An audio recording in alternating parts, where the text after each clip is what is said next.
Mi nombre es Laura Paula Corso Sepúlveda y voy a continuar con el desarrollo de la actividad propuesta. Para esto vamos a hacer el numeral 4, donde dice que con base en el material de estudio, el material complementario, realizar por medio de la opción de Smart Art, donde se explique de manera clara lo siguiente. ¿Qué son tributos? Bien, entonces los tributos se consideran como un aporte que los ciudadanos van a atribuir al Estado para que sean distribuidos según las necesidades que éste presente. Estos recaudos son administrados por la DIAN. ¿Para qué sirven los tributos? Bueno, la función de estos como tal es contribuir a la reserva fiscal del Estado para soportar los gastos según los fines. Por lo tanto, se consideran como una fuente de ingreso para el Estado para su apalancamiento en financiamiento y en funcionamiento.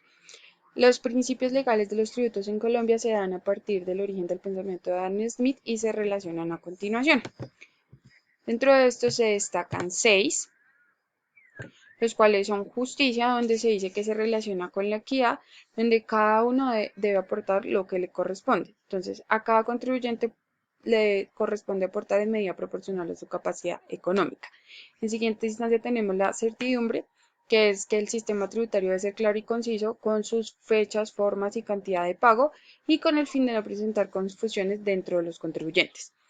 Como siguiente medida tenemos la comodidad, que es también llamado principio de oportunidad, donde los tributos deben ser recaudados en el tiempo más oportuno para esto.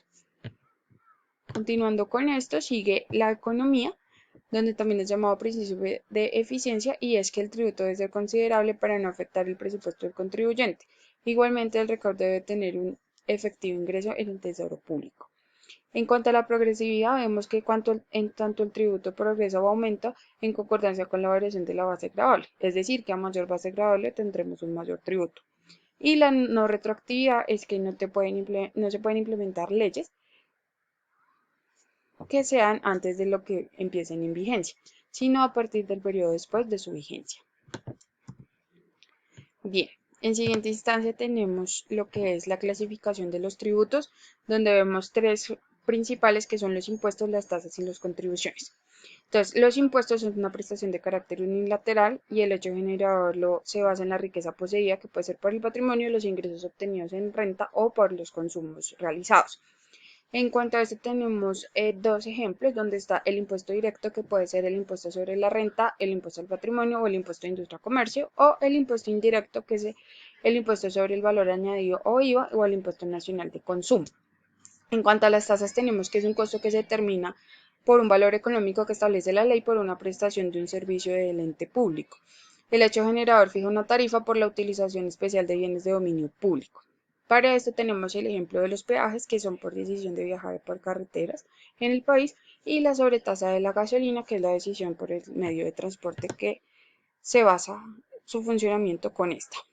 Por último, tenemos las contribuciones, que son un ingreso público de carácter obligatorio y grabado proporcionalmente, sobre las cuales se tiene un fin específico o derivado del beneficio colectivo.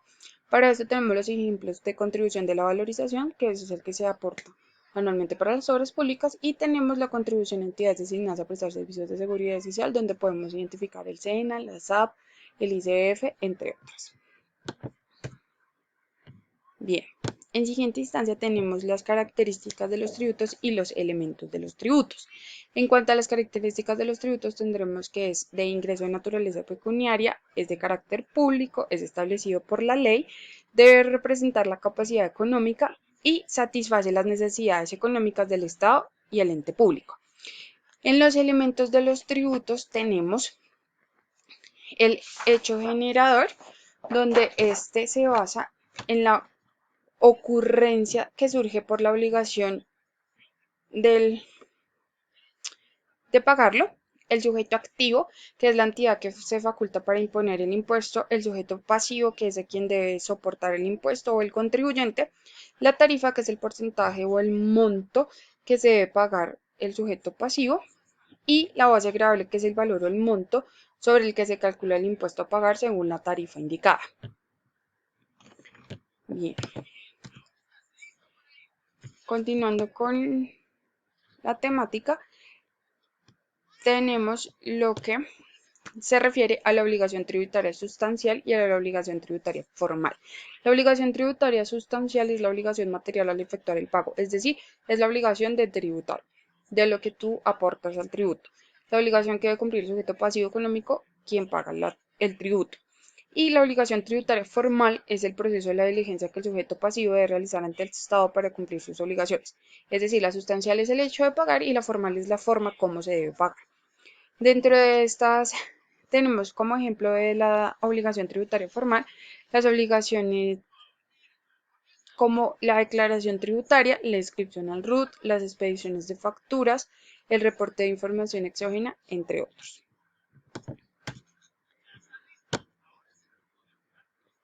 Por última instancia, tenemos lo que son los elementos de la obligación tributaria, en donde tenemos el sujeto activo, que como bien se mencionó anteriormente, es la entidad facultada para administrar y percibir el tributo, el sujeto activo pasivo, persona jurídica o natural obligada al pago de tributos, el hecho generador, que es la manifestación externa del hecho imponible, el hecho imponible, que es el hecho económico considerado sustancial de la obligación tributaria, la concesión, que se refiere al momento en específico en donde se configura la obligación, la base gravable, que es el valor monetario del hecho imponible sobre la cual aplica la tarifa que se aplica después de ser conocida la base, es decir, cuánto es la cantidad del tributo a pagar, y el periodo gravable es el lapso en el que el sujeto pasivo tiene que declarar y pagar su impuesto. Bien, eso sería todo y doy continuación a mi compañero. Muchas gracias.